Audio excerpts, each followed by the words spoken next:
Welcome to the Dr. DJ Podcast. I'm your host, Dr. DJ, here for another episode, Season 2, sponsored by LGBG.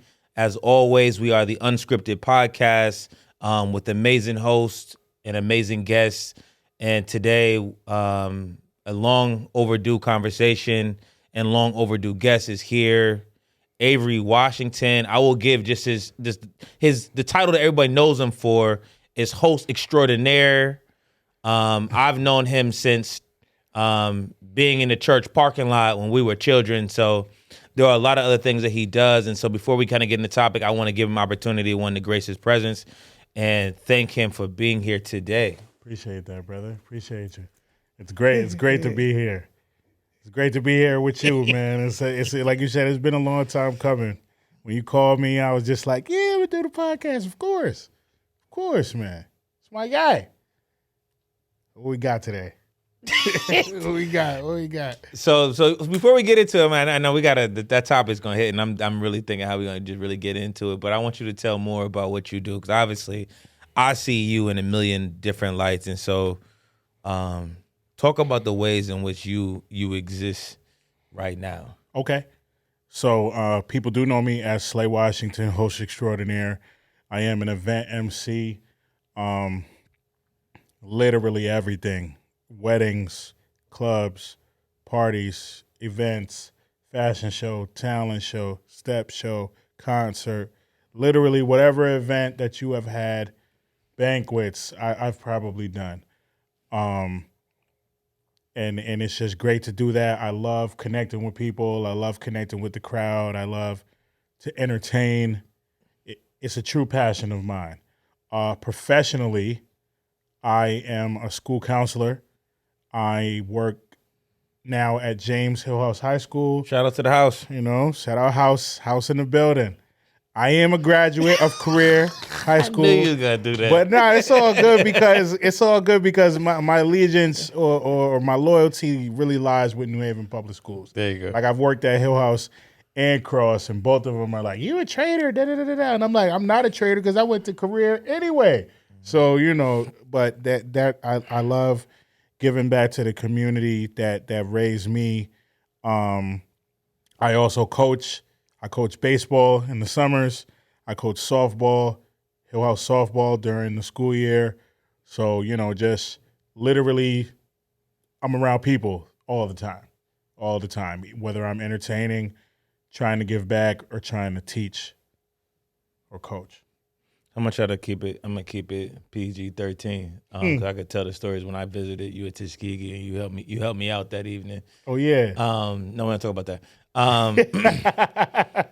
But I called, and normally we don't have a scripted dialogue in terms of what's gonna happen. But sometimes there's ideas for titles, and one thing that made me think specifically about you and the work that you've done. I've watched you mentor athletes. I've watched some of the softball games. They've won more games than they've won in years. Shout out to Scotty.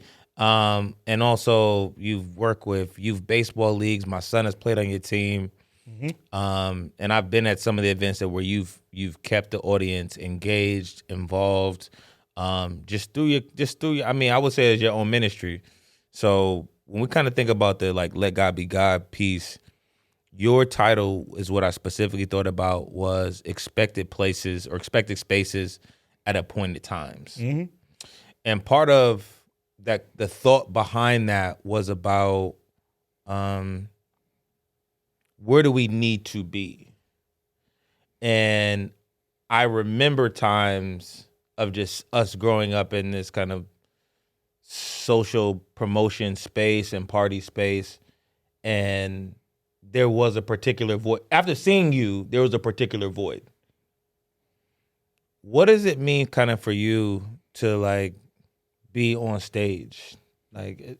How did even talking about that, how did you get to that stage?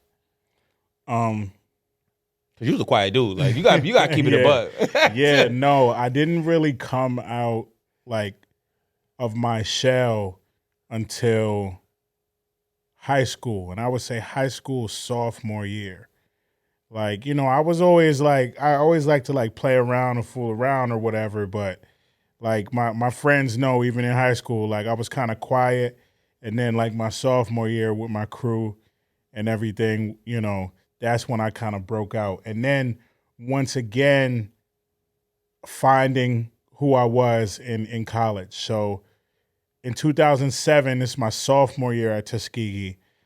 I had this promotion group called The Movement, and it was comprised of myself, my boy Naquan from Boston, and my boy Horace from Brooklyn. Shout out to them. So we were just like, there were some older dudes.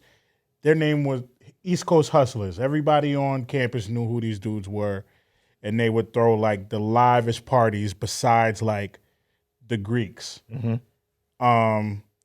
And we were just like, yo, these dudes about to graduate. Like some of them are seniors and maybe one of them is a junior right now. So we just like, yo, we're wondering if they'll kind of pass us the torch and like on that East Coast love or whatever, because they were all from New York. Okay, got it. And they did. Like our first party, it was like East Coast Hustlers presents The Movement. So that's how they kind of ushered us in. So, we would get our flyers printed. Shout out to Miami Club Flyers or clubflyers.com. $80 to get you 5,000 flyers. I don't know what we were doing with 5,000 flyers. We didn't need that many. I think the campus only had like 2,500 students, including grad school at that time. So what are we doing with double the flyers? Who knows? But we would go to all the dorms, slide them under the door. Slide the flyers under each dorm room. Because our philosophy was, or our thinking was, you don't have to come to the party, but you're not going to tell us you didn't know about it. Okay.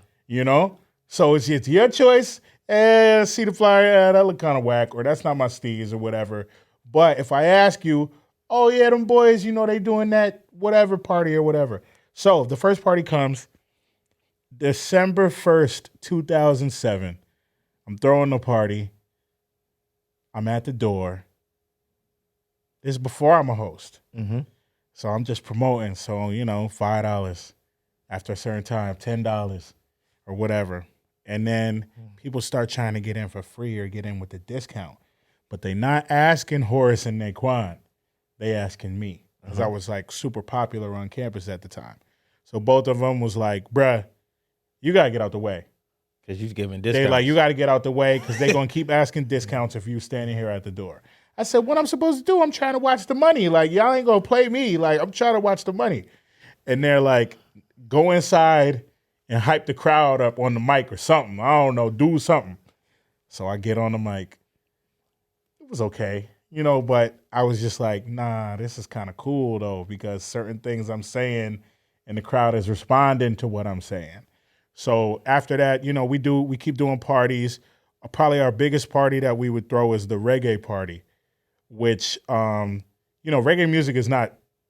dancehall music is not super duper popular in Alabama, especially in the mid 2000s. Especially in Alabama. Yeah. So, but everybody, it would be lit because I think it was that void.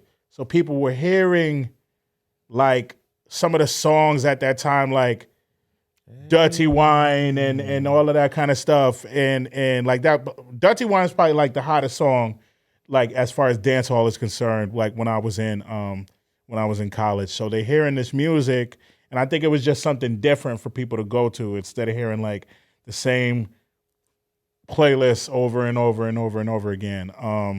But yeah, so people started trusting me to host their events and host their parties. Sooner or later, people on campus start like the different clubs and organizations. So like the Tri-State Club or the DC Metro Club, organizations like that started having me host in the student union. And then on the campus started recognizing like student government. So now I'm doing the dorm step show. Now I'm doing like the auction. Now I'm doing the talent show, the fashion show. And then when I knew I was lit, this is like 2009, when they let me do the homecoming step show and the homecoming concert. Like you could tell me nothing. There was nothing you could tell me. I have arrived. So when did I get there? Yeah, no, that wasn't that time. But you was already right. You was already well established. Yeah. No. You got there. I was already an alum. Yeah. So you got there. I was still throwing like alumni parties and stuff like that. But you could tell me nothing in 2009 when they let me start hosting. And I graduate 2011. And I continued to host either the step show or the concert until 2016.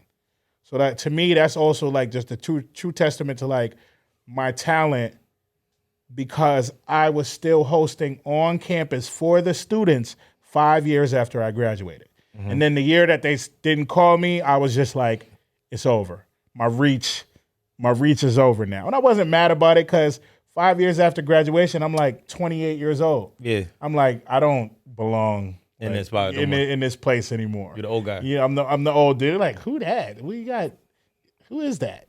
You look mad old. So, that's my story of how I got started, and I'm gonna fast forward because I know I've been chatting. No, you good. Keep going. I get back home like December 2010. I did graduate in 11, but I got back home 2010 because I was done with my curriculum, and I was just sitting home waiting on to graduate. I found Brandon John. Shout out to DJ Brandon John. At that time, I don't even know if he's going by that same anymore. name. Yeah. I think he just got married. I'm not sure yet. Right. But shout out my guy Brandon, and shout out DJ Craig G. Because those are two people. Brandon John used to pick me up and just let me get on the mic at different gigs that he had. Uh-huh. Craig G, I wanted to intern for him. And he was like, Slay, I've been doing this, no disrespect, I've been doing this a long time. I work alone for real. He was like, but this is when Gotham was open. So Craig G said, yo, I got to get to Gotham at 9 o'clock. If you can get here at 9, help me carry my equipment in. I'll give you 15, 20 minutes every time you come. Needless to say, I was there. At 8:30. Pretty much 8:50, 8:45, just looking, oh, there go the truck right there. And he would let me get on. And that's how I started building my name, back in Connecticut. Because once I came back home, I was a nobody. Nobody knew who I was, that I was doing this. Like, Big E was probably like the latest at the time. Mm-hmm. And I don't even know, and he could tell me this when he sees this, I don't even know if Huggy was hosting at the time. Because Huggy was doing a lot of photography and a lot of security. Like, when you go to the parties, like you didn't have a lit picture, or you really wasn't outside if the bottom of your picture didn't say HuggyBearEntertainment.com or whatever. So you had to go online, look at your pictures. This is back like Image days. This is 2008, 2009. Yeah, this is Image days. Like, everybody was dressing like Jay-Z, wearing button-ups and white-ups. Wearing button-ups 2 sizes too big, white-ups, and a Yankee fitted. That's how we was killing it. We thought we was killing the game, looking like Hove. So I appreciate you saying that, because I think this is a great segue to kind of jump in. And at least you telling that story, because and I think the platform that we've used has always been to highlight the story behind the story. Sure. And you being the host extraordinaire and recognizing how you got it, how you got involved. Right. And I'll ask you different questions about like how you broke out of the mold. Right. Of like, yeah, I'm just having fun, just doing this. And then when it became like, oh, I'm qualified, I'm doing this and doing this. Because what I will say is that your impact in the way that you do it, and considering how, I'm not gonna say it's counterculture, but you do a good job of maintaining the morality of the culture. You mean there's not much things that you just kind of jump off the wall on. Yeah. Because the statement around expected space and appointed time was a moment in prayer about making sure you are in the right place where God needed you to be. Yeah. So that He can bless where you're supposed to be. Right. And I when I called you and he was like, what you mean? I'm like, I think that there is a story within a story about what it means to just follow the plan, not our personal plan, but kind of just follow how the vibes and things are going, kind of follow these intuitions, breaking out of particular modes, and actually, I need you to be in expected time. And I heard it kind of largely from God, and many a times, just be where I expect you to be so that I can bless it. Yes. Don't be where you not supposed to be, or don't be where you think you need to be. Be where I expect you to be, because I can't bless this thing that where you are. And I've seen your work as inspiration in many spaces have galvanized. And I can't say you're Huggy's inspiration, but I would say that there is a moment of mentorship or connection where I'm like, I just remember folks like just what it means to be. I don't know how to say this. Be the larger size man, but y'all handling y'all business in here. I don't want to use the word sex symbol, but I'm just saying the reality, like the fact that y'all in here taking handling business. Yeah, for sure. Y'all handle the business in the room, and you don't gotta be of a particular persuasion or size. But this is the motive, because what I know in that lineage, I'm like, I seen you, I seen E, I seen Huggy, I seen folks that come behind, that really be like, yo, this is kind of like. Y'all the Biggie Smalls. No, definitely. Like when my brothers get on the stage, and I'm talking about like the heavier dudes too. So I'm talking about Huggy. I'm talking about Biggie. I'm talking about shout out my guy Frankie Brady. And then I'm even throwing Tone in there, even though Tone is slim. But like when my guys get in and do their thing on the mic, when any of us get on the mic, we command and demand the attention in the room. You know, because what we have to say is important. What we have to say is dynamic, and it's going to catch your ear. You know, we are the catalyst. You know, besides the DJ, of course, but we are the catalyst to getting this event popping. You know, I think it becomes a blessing, because I think sometimes there's certain times that every individual that you kind of name, there wasn't always a space of visibility, and so I kind of think like, how do you one, just bless the stage, but also like even just the moniker of just recognizing what does it mean to be. This is you are on the front line, and many times your cadence, your voice, your pattern, your rhythm, your understanding of everyone else's vibe sets the tone for this room. Right. And I've watched you either muster it up. It's either there, you're catching the vibe, you see some things that are happening, not missing the moment. It's like, what is that like to be in that space? Because I believe it's a skill. And then also, I'm going to ask you later, what is it like to, what is your ministry? What it's like to be in that space. For me, euphoria. Like, literally. Like, everybody scream, you know? If you make it, like, literally, you've heard this in the club. Listen, if you're making more than $50,000 a year, you got your own car, you got this and that. I'm talking to everybody. I don't necessarily have to single out the ladies. I'm talking about people. And they screaming, or when I play a game and people are engaging with the game and what I say, call and response, chanting, euphoria. Like they're like I can literally feel the vibrations of the people when they're talking back to me, especially loud crowds. Especially anytime I've done Webster Bank, Oakdale, shout out Big Mike, Toad's Place, those places that have heavy crowds. Anytime I did those concerts at Tuskegee or whatever. So like those vibrations, it feels great, man, and it's just I can't even describe it, but there's no other feeling like it.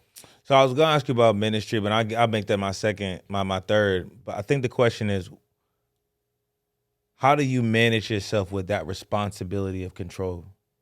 Because you know you can make the crowd do it. You kind of got them at your whim, like in moments. Yeah, for sure.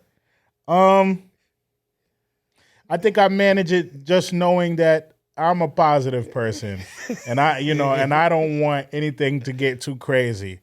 So, like for example, a fight breaks out, and I've seen fight break out at numerous events that I've done while I was on the mic.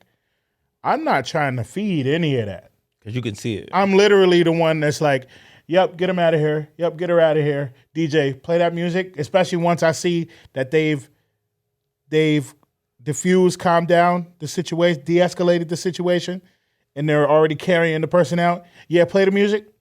We don't need to debrief about anything that's going on. Let's keep it rolling, because it's a positive event. People spent their money to get in the door. People spent their money on their clothes or the food that's in here or the beverages, the libation that's in here available for purchase. So, I got to keep it moving because this is supposed to be a positive space. So what is it like for you just to have that control? I get the fact you saw a fight and you're able to kind of keep your positive energy. Yeah. But what is it for you to recognize that you have control over this thing? It's great, but it comes with great responsibility. Like, you can't just, like I was saying earlier, you can't just say hurtful things or things that are going to be damaging to the event, So, yeah, but you got to realize that, you are responsible too with some of the things that you ask people to do. Correct. No, look, I kind of know that. I kind of knew that answer, but I'm like, I know, like, but it's, I think about it in terms of you are main stage, you are in a particular space. I told you on a call that I felt like, I don't know if you've been called to just be on stage, but you were called to be in front. And so whether you and you and me have grown up in the church before, and been together since we was kids. Right. Like, what do you think your ministry is now?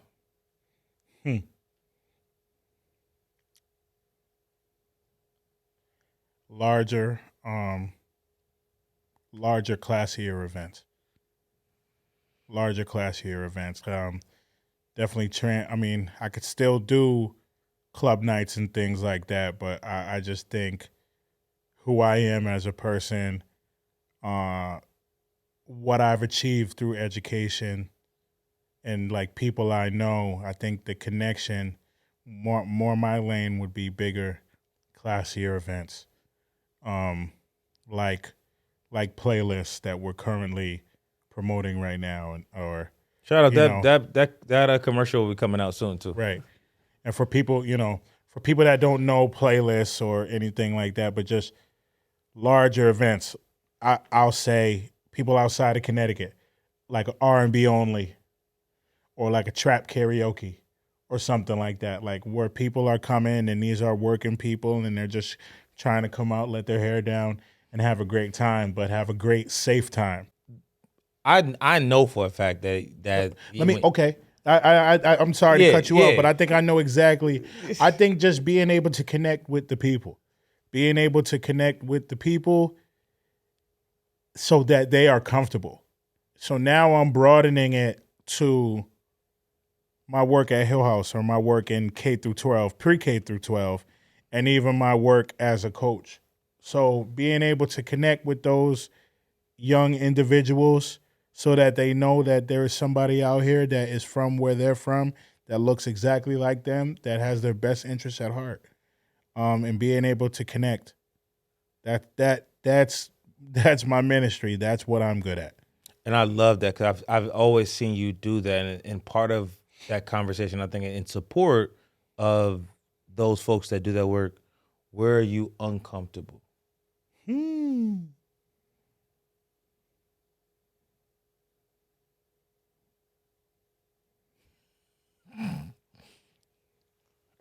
Paperwork. What? Yeah. You gonna come with paperwork? Yeah, like just read well. I don't know what you're talking about. I could do it, but it's just like certain stuff is just like, can't I just talk to the kid? Why you gotta have all this paperwork around it and these legal documents and all of this kind of stuff? Can't I just talk to him? I don't know. That's just out the top of my head, but just that whole clerical piece. I ain't gonna call no names. So I think a part of why I say even ask the question or cover. So even whether it's a clerical piece, but also being someone that's so dope with the improv, so dope with being a conversationalist, so dope with just understanding vibes, understanding people, thinking about relationships. The paperwork doesn't mean that's kind of like the quantitative moment. Like, yeah, I don't like numbers. I like to talk to people. But I would say, even with working with certain students, like we're someone that went from quiet to main stage. Yeah. And folks don't make transitions in that way. Right. And it wasn't like you use you. You didn't use a sport. You didn't use something. I just use you. Right. To actually create room and take up space and then command space. Now that this space is kind of preoccupied by you. Mm. So folks kind of know this is the first call to make. Like, I mean, like this is what it is. I mean, you tell us for some people for sure. This is the call you make, and if that call to you got to go to your plan B. Correct. But this is the first call we make. So this is kind of lined up because you've taken up space. Mm-hmm. But also recognize the transition. Like some folks, like, how I get up there. Like, and I'm not just talking about like the viral social media space. Like, just being able to understand people and have relations. Because you seem as such a mild mannered person. Like, it's like everybody love you. Yeah, yeah. I don't know who my enemies are. And sometimes we don't want to know. Yeah, but that could be dangerous too, because I'm just like, yo, these dudes, these. It could be dangerous to know in your system. Could be a woman, could be a man, but I'm like, these people could be at my events all the time. These people probably follow me. That's scary, man. I say in that way, not to know, but I say sometimes to know, it's just almost like you are someone that's very open. Yeah. Even like you got to handle business if folks fighting, you got to close folks off. Business will kick in, but hey man, close the door, man. That person can't come in with it. I don't know them. Right. But for the most part, you are very opening, welcoming, and very sharing of space and environment. I agree. So when you know, it forces you to do something where it's like, now I have to be guarded. Which I think it's a very unnatural thing when that's not your disposition. I'm like, I ain't really. Some folks just already guarded before you even tell them who the enemy is. Right. No, definitely. I totally understand. At 35, I totally understand why some people come in other people's spaces and they're like, how you doing? I'm good. Yes. But what's wrong with you? No, ain't nothing wrong with me. I'm just protecting my peace. So, I totally understand people that are like that now. Before, I'm just like, what's wrong with her? She ain't saying nothing. Like, we supposed to be chilling in this space or whatever. What's up with these folks? But that's such a defensive approach that I think that we try to work on. I mean, I think across the gambit, we're talking about youth spaces, you hosting different events, weddings, parties, and everything else. That the general consensus is that I want someone to walk out of here with something positive. I want them to feel good. I want them to make some connections. If it's willing and possible. Right. But some folks come with bad intentions. Mm-hmm. Because of just past realities. Mm-hmm. When you see crowds like that, right? What do you do? With like the bad intention crowd? Mm-hmm. Because now you get into the upscale, so you're not even gonna be dealing with that no more. Right. In the past, I have seen something going on in the crowd and seen the DJ about to play something, and I might say, not right now. Don't play that right now. Don't play that right now. Or this feels, I want you, or I might say to the DJ, because the DJ has to do a job and look at the laptop, look up, look down at the turntables and everything. And, they might not be able to peep everything that I'm able to see. So sometimes I'll be like, yo, look at them over there. What's going on over there? Or I might even get a security guard and be like, they over there, they've been wilding kind of the whole time. I don't know if they're all right or what. So, in that situation, I just try to alert the folks around me to what's going on, so at least we can be, we can guard ourselves. But I I don't want, I can't like jump in the crowd and be like, hey, y'all finna fight? You know what I mean? Like, I can't. That'd be me. Yeah. That'd be me. I can't do that because then they'll be like, nah, man, we straight. You're getting involved. Like, right. Now I'm getting involved. You trying to break up something. Now it's, no, you trying to fight? Like, then I'm like, oh, well, hold on, brother. My bad. I'm going to go back on stage. Yeah, well, yeah, I'm going to go back in the booth. No, I thought about that, but now when you the picture you just painted right now, and I don't know if we're going to keep this on this joint, but the picture you just painted was like, like in the churches when you think about the mothers and the deacons, or more so the mothers that kind of identifying when someone's having these spiritual moments or just these ideas that are in the crowd, and you're able to kind of get on the mic and say, hey, go lay hands over there, go get involved. And I think that's what I kind of, when I see you orchestrating. Yeah. In terms of God's plan and God's work, do you feel called to the work that you do, or you just kind of just like this is like a casual hobby? Because I'm like because right now you do it at a point, but I'm like, yeah, you just already talked about your ministry, but I'm like, and that's why I kind of had to keep saying and kind of honing this in about like right. being at the expected place at the appointed time, because to be blessed at that moment, that when you walk into these large rooms, you had to be at the proper place for it to happen. Not just out here just freelance and be like, I'm gonna force myself in the room. I don't, because of the things that I do, I don't know. It's like, clearly I know that, God is in the details in everything that we do. But I don't know if the gift is emceeing or hosting, or if it's something about the power in me to rally people or connect in people. And this is just so like, it's like, okay, you have a degree in this. And it's like, with this, you can do these jobs. So for example, one time when I was young, I asked my dad, like, knowing me, like, what do you think I would be good at, like, as a career? Ask that. Yeah. And he literally said, I think you would be a good pastor. And he said, I think you would also possibly be like a good comedian, because I think it's just the connection or like, of what you have going on. So that's what I say when I mean that. I think you found a medium. Yeah, so I think like the medium that I'm using, that's why I'm good at it, because I'm supposed to connect. But I could also go over here and do this as well. And I think the power that he has placed within me, or the gift that he has given me, I'll be good at that too. Uh-huh. I just think I've picked this, like if like. I'll give this like analogy to like, you have a social work degree. You could work in the school. You can work at like, mental health facility. You could work at like a drug rehab facility. Mm-hmm. It's so diverse, like the amount of job opportunities that you could have being a social worker. It's not like I am an electrician and that's what I do.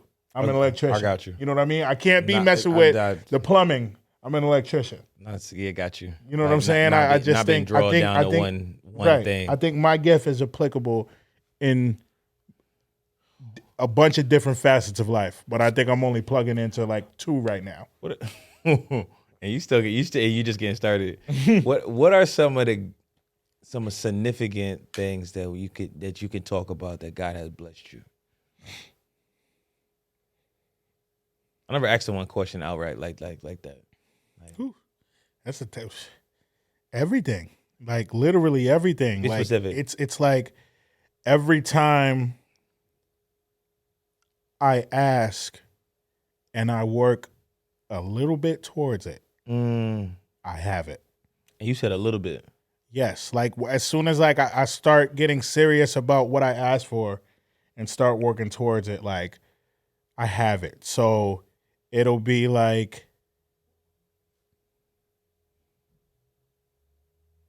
for example, there was a time in which I was like looking for a job, and I got my master's degree in school counseling, and I was looking for a job. I was working at a therapeutic school, and I just start like putting in applications. But what I didn't realize was that I needed to see this population of students. I had never seen them before. So I had always just worked in regular public charter schools. So like New Haven Public Schools, and then like Achievement First, so the Amistad's and stuff like that of the world. I had never worked with students in a population like an ACES. Mm-hmm. But I realized that even though this job is making way less, I think I was hourly, I wasn't even salary. Okay. Way less than what I thought I was supposed to be making. It propelled me into a job that I was making twice as much as I ever made. So I did a year at this school, and then God gave me the opportunity for another job. And then this job was all the way in Norwalk. So I'm driving from New Haven to Norwalk, and it's like hella long, like driving. Like one time it took me 2 hours to get to work. Like ridiculous, like 3 traffic and 3 accidents or whatever. But and then I said to myself, I need to get back to New Haven because Norwalk is cool, but I just really want to serve New Haven schools. Right place at point in time. Right. So I apply for Hill House. They offer me. And then the very next week later, somehow the principal at Cross found out that I was back in the area kind of looking around, and she offered me, like straight up. And I said, this is unfortunate because I had worked at Cross 3 years, 2-3 years as a dean. Mm-hmm. But I left from there, from Cross to the therapeutic school to Norwalk and then back. And I said, it's funny. I said, I just accepted the Hill House offer, and I think it would just be bad business if I back out on Hill House and say, oh, no. It would be bad business. Yeah, I said they got to me first. It was literally that type of situation. So I just think it's the blessing in that. It's the blessing to I'm real simple when it comes to the blessing.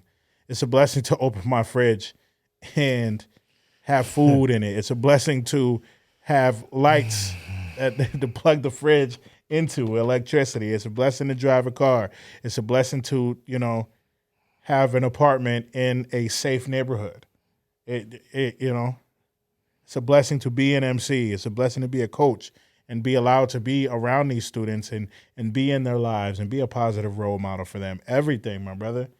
We talking on this podcast. Blessing to be able to speak. Be alive, be Yes. alive, to be alive. Everything. To be alive. I'm real simple when it comes to the blessings, my brother. I mean, obviously we're gonna always want for more, but I'm good. I know I'm good.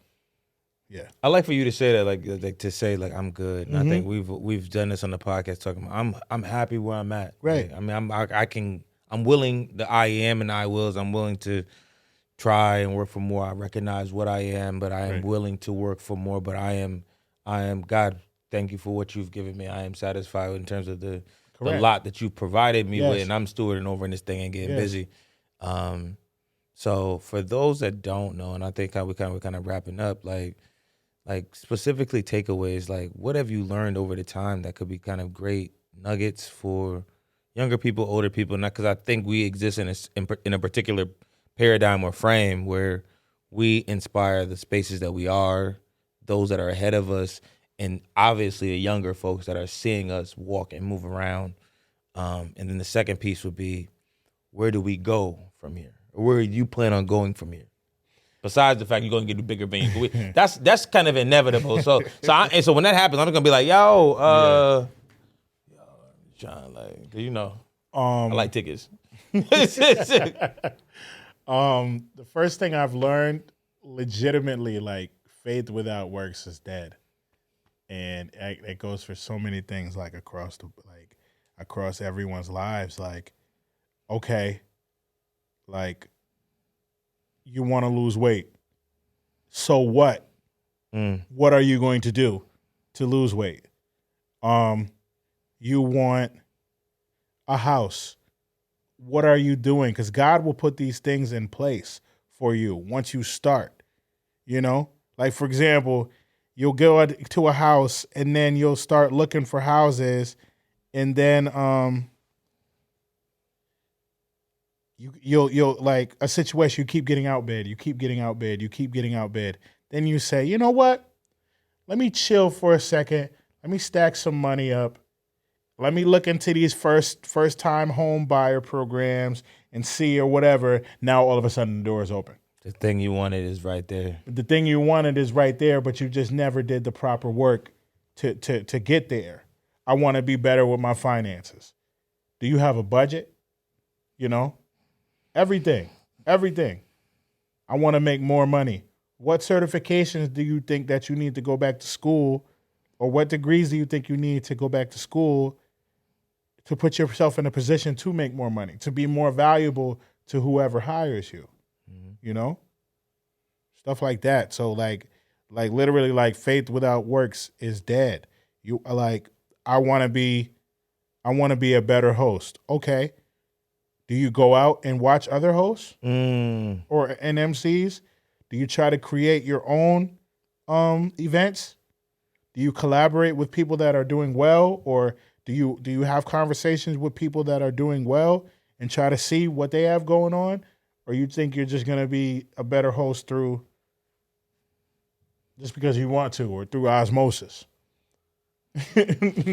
Honestly, I just want to I want to draw down this story, because the real reality of this whole story is, and how God kind of completely worked in your life and took you out of your shell. Yeah. Is that when you was too friendly at the door and letting folks in free, and folks kicked you from the door and say, "Hey, man, I see you. Use that friendliness on the stage, right, and do your thing." And I love to be able to see you do that, and obviously, and I love the connecting pieces when you kind of talk about people, and you do a great job of doing that. Where I see you working, and the fruits and the limbs that fall off of that are people that are also either trying to hold up, but they're not trying to pull, like not to pull on you. Yeah, and that becomes a very healthy space that we haven't seen it many times, but also recognize like it's now becoming more vibrant when people come into the space. When you're talking about like folks, I'm like, yo, it's a good party. That folks become naturally like orientated to be the friendly, open space, because this is what the environment is asking for. And so I commend you specifically on that, because I think it's going to continue to kind of excel and do your thing. And as we kind of wrap up, like we're gonna do the promo later, but where can folks find you in the immediate, current, and the things you got going on right now? So, I mean, you can follow me at Slay Washington on Instagram, Avery Slay Washington on Facebook. I'm not on any other platforms. Just too much going on. I used to have Snap, got rid of that. Used to have Twitter, got rid of that. It's just too many. You ever at TikTok? I have TikTok, but the only reason I have TikTok is so that when people send me TikToks, it's not like weird trying to watch it. So now when people send it to me, I click on it, it goes straight to the app, and then I could just watch it and laugh. But I don't scroll on TikTok. I don't make my own TikToks. Send him TikToks. Stuff like don't that. Send me no TikToks. I ain't gonna watch none of that. So, that's the reason I have TikTok. So, I could literally watch it when people send me something funny. I did want to say this. When you were talking about people like uplifting me, I wanted to shout out like two people that have kind of like been uplifting me like currently, like at this current point. I want to shout out like definitely you, because I'm on the podcast. But I'm talking about like when it comes to like hosting. I wanted to shout out like The Breed for always placing me in a position for me to shine and people to see and recognize my talent. They have created opportunities for me since like 2009, 2010. And then I do want to shout out also my brother Frankie Brady, because me and Frank probably have been throwing each other gigs, hosting gigs for the past 2 years. Like literally it'll be like, Yo, no, I can't do that day. Well, do you know anybody that can? Yeah, Frank Brady, especially certain events. You know, just like I think he would fit in that space. So we probably been doing that for the past 2 years, and he's always just like a positive guy, and he be leaning on me. He's leaning on me all the time, like Slay, you got to take this out of state. You got it, the Essence Fest of the world, and all this kind of stuff. He was like, Slay, it's time to elevate, bro. Like, you know, I know you love Connecticut, but the work is done. You've put in the work. It's, you know, it's time for the reward. And then you ask also where to from here. So professionally, you know, it's Dr. DJ. I'm on the Dr. DJ show. Doctorate is on the horizon. For me, I think I'm looking into like educational leadership. There we go. And then, as I stated before, as far as hosting is concerned, just really trying to elevate into the 30 plus events, because you got to move up with your crowd. You know, I don't dislike the club joints, but You grow with your audience. yeah, just grow with my audience. My audience is not going out every week. Mm-hmm. They're really not. The most of the lion's share of them are not going out most of the time. So, you know, trying to curate events that when they do see the flyer, oh, there's something. Okay. Yeah. Like if I go out once a month, this is what I'm doing. You know, like I'm gonna go to this event because this looks cool. So, as of right now, is it cool to put dates on things? Because I feel like with the podcast, Yeah, go ahead. Put your dates on. If you got something you'll put on. I got a cool 70s party, y'all. At Jazzy's Cabaret. There will be 70s music played. There will not be 70s music played for the entirety of the event. But we're just trying to get people to come out dressed real funky. You know, all you foxy ladies, all you jive turkeys pull up. You know what I'm saying? And then, you know, the playlist is coming up March 14th, which is next week. It will be a monthly event. This is a luxury R&B experience. Live band, live singers, DJs, food, drinks, VIP bottle service, top tier customer service. And that's what we're running right now. I am the host for that. I will be your host every month. And I'm just really, really excited about that particular thing right now. If you're looking for a classy event, y'all, come see me at the playlist on March 14th and see me every month after until further notice. You know, until we say it's done. I don't know when that's going to be, but until we say it's done. Shout out to the Breeze. Shout out to Frank Brady. Shout out to my amazing guest that decided to come here today to support the stage. Look forward to seeing everybody else. It's the Dr. DJ podcast. I am your host, Dr. DJ, sponsored by LGBG, and we're out.